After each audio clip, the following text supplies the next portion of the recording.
how indifferent we've become. We've forgotten what it is to be astonished. Another new plane, one more, so what? But there is something unusual about it. It's long and has a sharp snout, and its head is lowered. There haven't been any like this before. And it has a delta wing folded back to the tail. The wing's leading edge is razor sharp. A powerful 4-engine unit is mounted below. And there's another singularity. It has no stabilizer.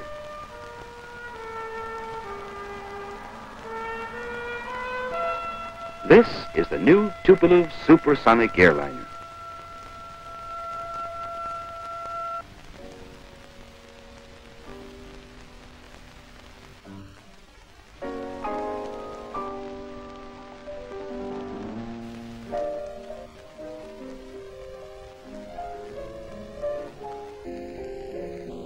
When it was conceived several years ago, there were few, even among the top rankers, who believed in its practical realization.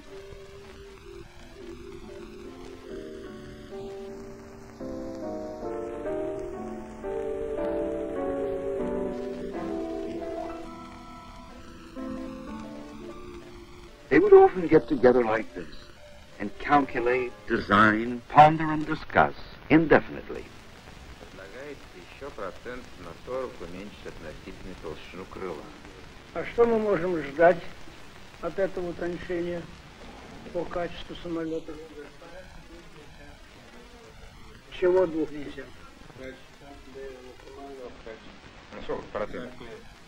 Сколько процентов? Это порядка 3%.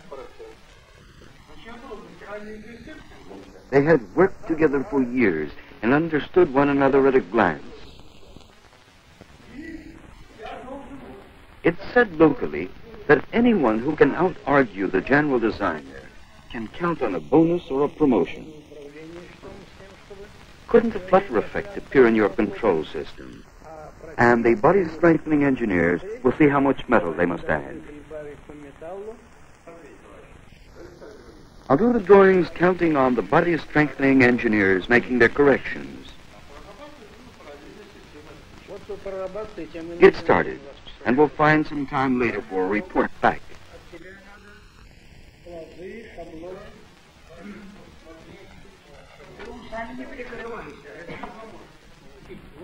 That will help us arrive at the overall final form. We discussed that question 2 days ago. It's clear now. You finished turning over the finals to Ilyushin so he can speed up his part of the job. Окончательные материалы для того, чтобы он мог быстро исправить свои работы.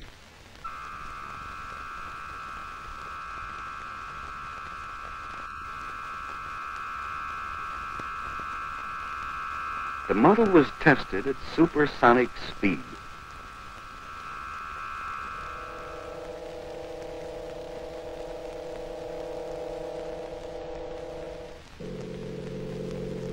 And here the character of the streamlining was studied.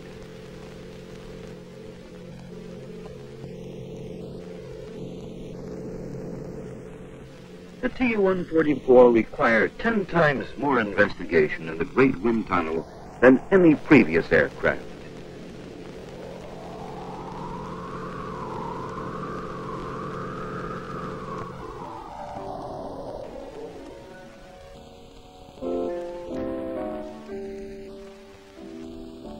This is father and son. Andrei Tupolev has trained hundreds of aircraft designers. He founded a school of aircraft engineering. His son Alexei, chief designer of the Tu-144, has followed in his footsteps. A tailless design was chosen. What would it look like in reality?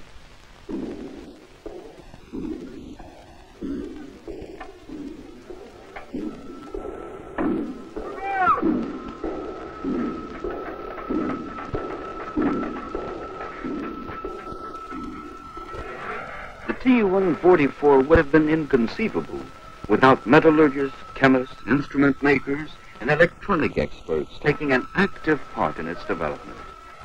New alloys and new kinds of rolled metal were needed. The electronic equipment accounts for half the plane's cost. Some 10,000 parts are made of plastics. So the building of this plane was a common achievement of Soviet science and technology.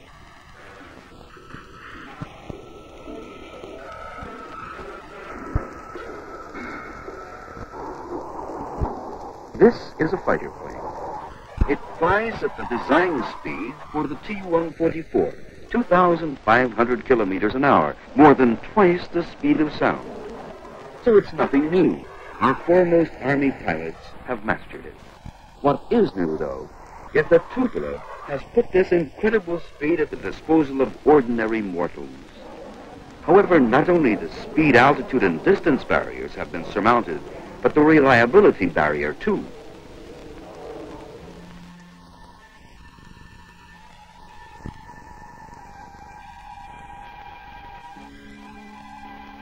The landing gear was being tested. What was there about it that instilled confidence?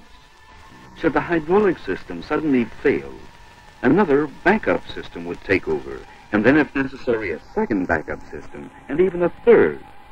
So one failure is nothing to worry about, and even two failures will not cause a crash. The crew had been pre-selected and had rehearsed the flight over and over again on the ground. Airborne, they wouldn't have the time to recall, waver, or grope. They'd have to make split-second decisions, and that meant they had to know the plane like themselves.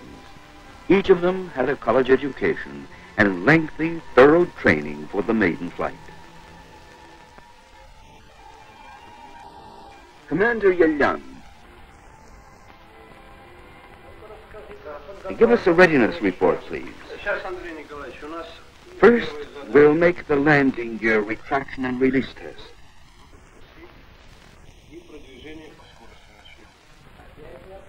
I wanted to hear what you have to say about takeoff.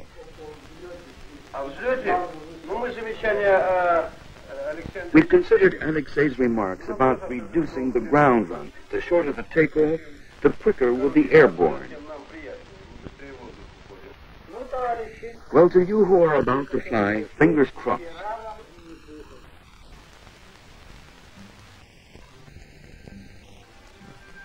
The maiden flight took place on December the 31st, 1968. Everything had long been in readiness. They'd been waiting for clear skies, but the weather continued foul, and nerves were wearing thin from the strain. Finally, however, the very last day of the year dawned clear. The mercury fell, and visibility rose.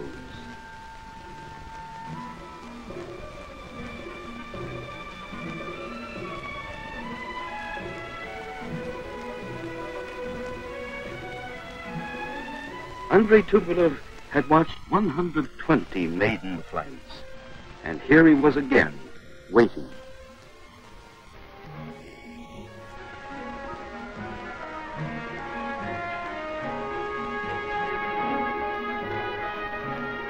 Meet Flight Commander Edward Yelyan.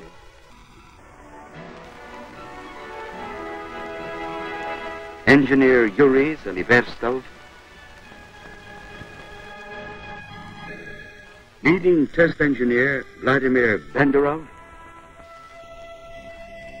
and second pilot Mikhail Kozlov.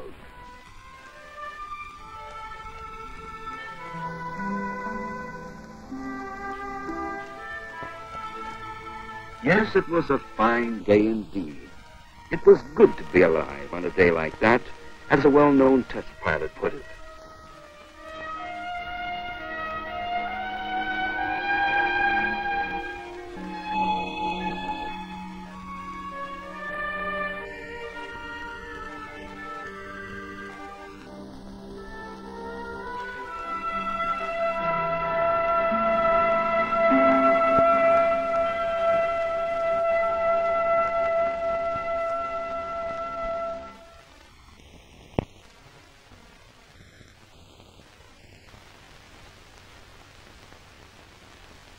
This is Dolphin 1 ready to take off. Permission granted. Got you.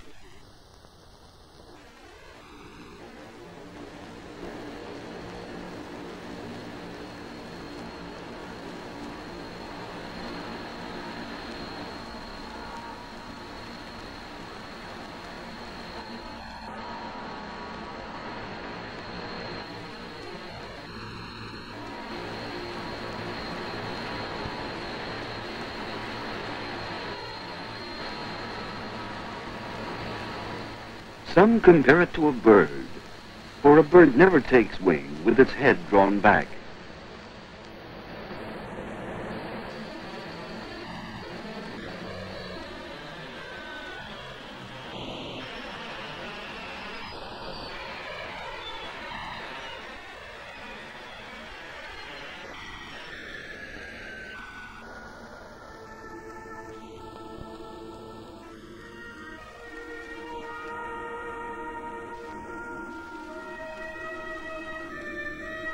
The plane took off and gained altitude. There was nothing left for us to do but watch and wait. Nothing depended any longer even upon the general designer.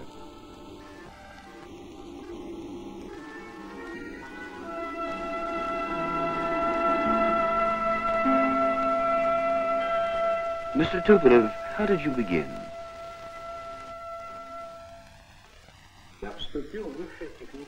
I matriculated at Moscow's Higher Technical School because I had a bent for engineering. Our lecturer on aviation was Nikolai Zhukovsky.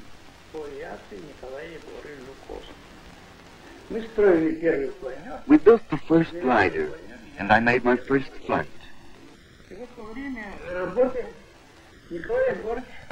When Zhukovsky decided to set up an aerodynamic laboratory at the school, he said that Tupolev had clever hands, so he would be in charge of the equipment.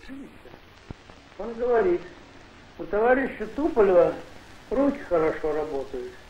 Вот мы только его и назначим заведующим оборудованием лаборатории по авиации. Actually, there wasn't any laboratory at all, simply a big hall the school allotted us. And that's how it all began. Когда же пришла революция, то мы, около Николая Егоровича Жуковского, был уже тесный кружок людей, которые, приходя к нему... When Soviet power came, Nikolai Zhukovsky had gathered a close circle of people dedicated to aviation. И мы хотели... We all wanted to help our Soviet country.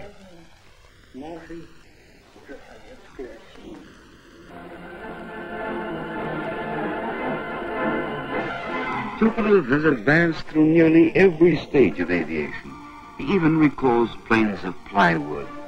He built the first all-metal aircraft. This is one of them, the ANT-3.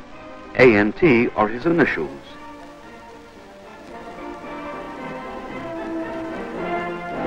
And another, the Maxim Gorky, at that time the world's biggest.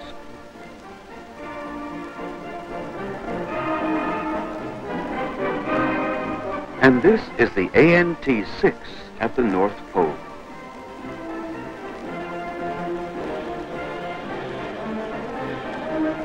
The famous ANT-25's non-stop flights won world acclaim. It took Chkalov 63 hours to fly non-stop from Moscow to the United States.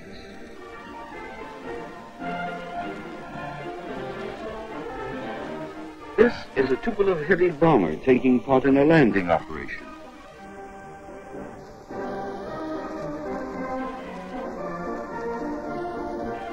The war over, the Dean of Soviet Aircraft Designers again produced projects which could be classed among the boldest.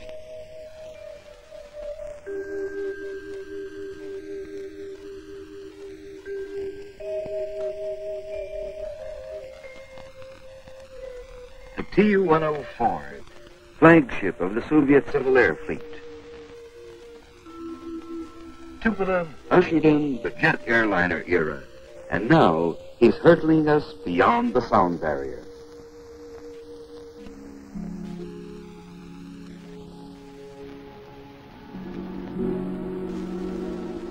flight continued. Now the plane raised its head. For supersonic flight, it needed a long, pointed nose. So far, so good.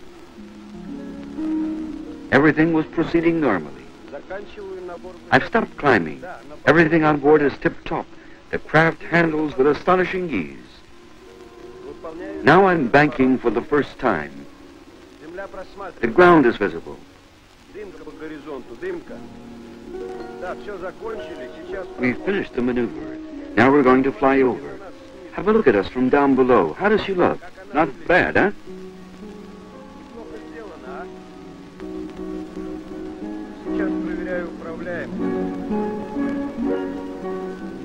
Leo Tolstoy once wrote a story told to him by an aeronaut. The first minute I was terrified. My blood turned to ice. But then all of a sudden I felt such a joyous uplift that I forgot all about being afraid. And we'll forget to be afraid too. In 3 hours and 20 minutes, we'll fly from Moscow to Khabarovsk. In 2 hours, from Delhi to Moscow. Outstripping time will become habitual. We'll take off from Moscow at noon and land in Montreal at 9 in the morning of the same day.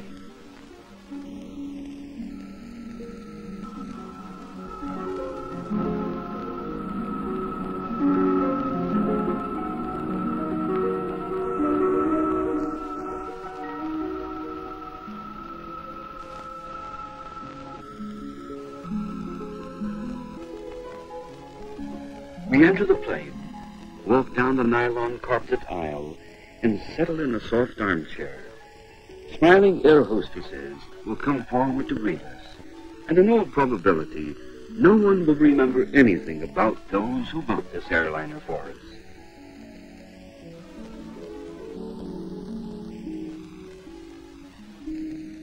There are 300,000 meters of wiring alone. Of course we won't remember.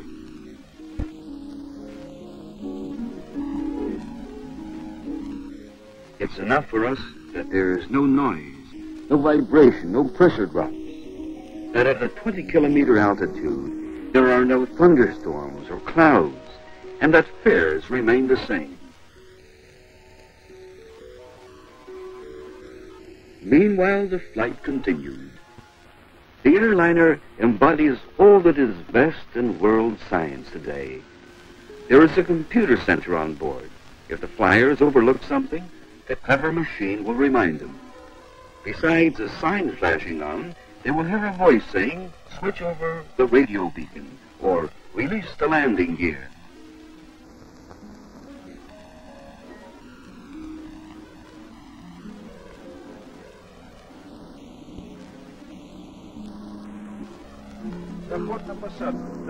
I'm coming in for a landing.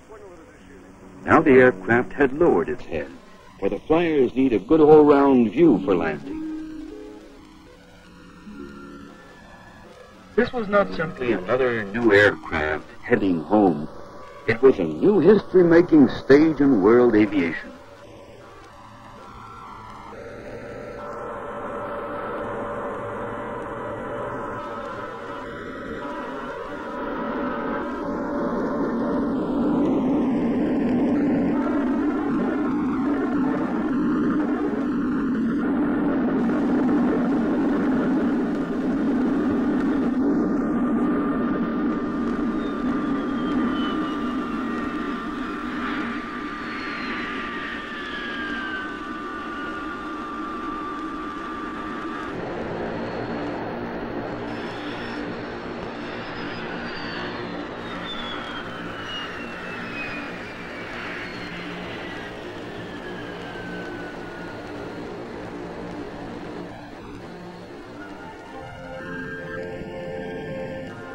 It was over. The flight had taken 38 minutes. In that time, the plane could have flown from Moscow to Simferopol.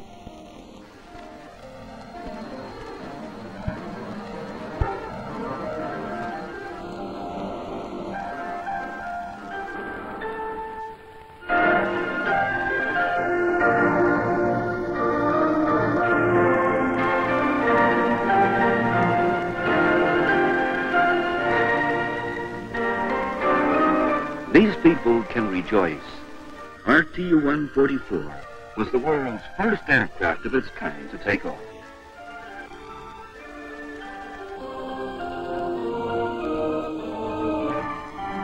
This was only its maiden flight. Tests and trials will continue.